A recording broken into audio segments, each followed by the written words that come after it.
Ilsa, de Sorel-Tracy. Que j'achète un condo, une maison jumelée, un duplex, une maison seule, en ville, à la campagne, est-ce que le contrat demeure le même en tout point? La réponse, c'est non.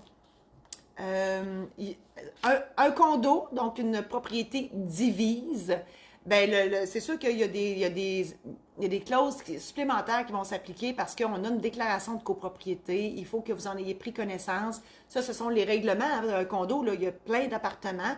Donc, souvent, pas le droit de barbecue sur le perron, sur le balcon, puis pas le droit d'animaux, puis blabla, puis ça finit plus. Moi, j'ai déjà habité en condo et j'étais très jeune et j'étais la plus jeune de la gang. J'avais comme 40 ans de différence entre moi et le plus jeune de la gang.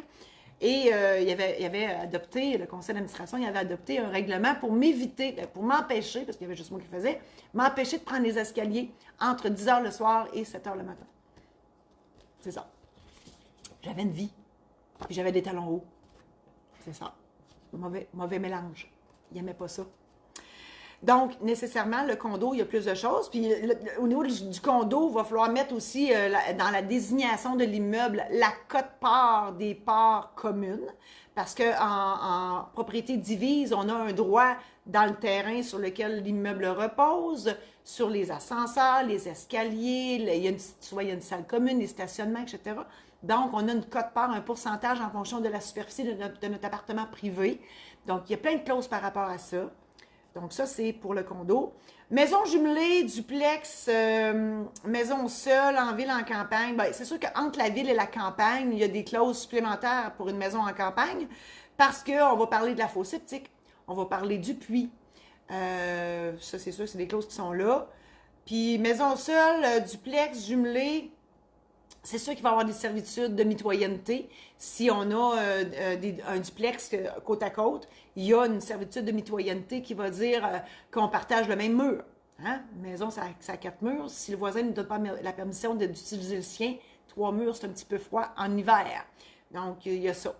Vous voyez qu'il y a, en fait, chaque sorte de propriété a son contrat.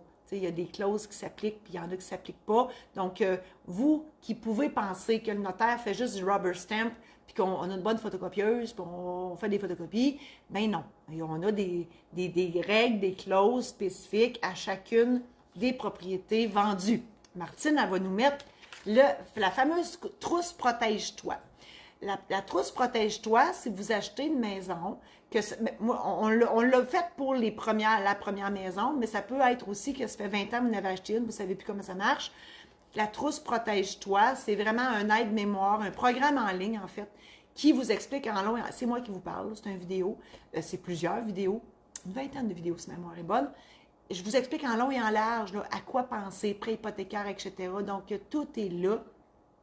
Ça vous aide. Puis il y a un aide-mémoire inclus, donc vous pouvez prendre des notes, entre autres les maisons que vous visitez ou les maisons que vous prenez en note là, sur du proprio et ainsi de suite, là, Remax et compagnie.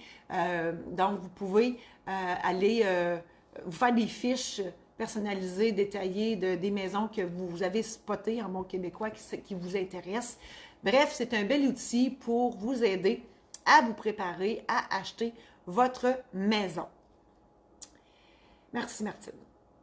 Alors, je vous invite à partager cette chronique si elle vous a plu. Donc, si vous pensez qu'on peut... Marcel, viens, Marcel. Si vous pensez qu'elle peut plaire à d'autres amis Facebook, je vous invite à la partager. Je vous invite à aller visiter mon site internet mariejosésaint-laurent.com où tous mes programmes en ligne sont là. Donc, l'idée...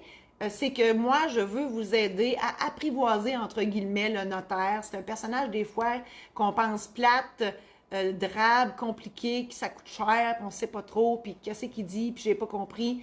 Bref, avant d'y aller, mes programmes en ligne sont là pour vous aider à vous préparer, à vous faire une thèse sur le personnage, le langage, les étapes à suivre, entre autres pour l'achat d'une maison, etc. Marcel prend ses aises, il est incroyable aujourd'hui.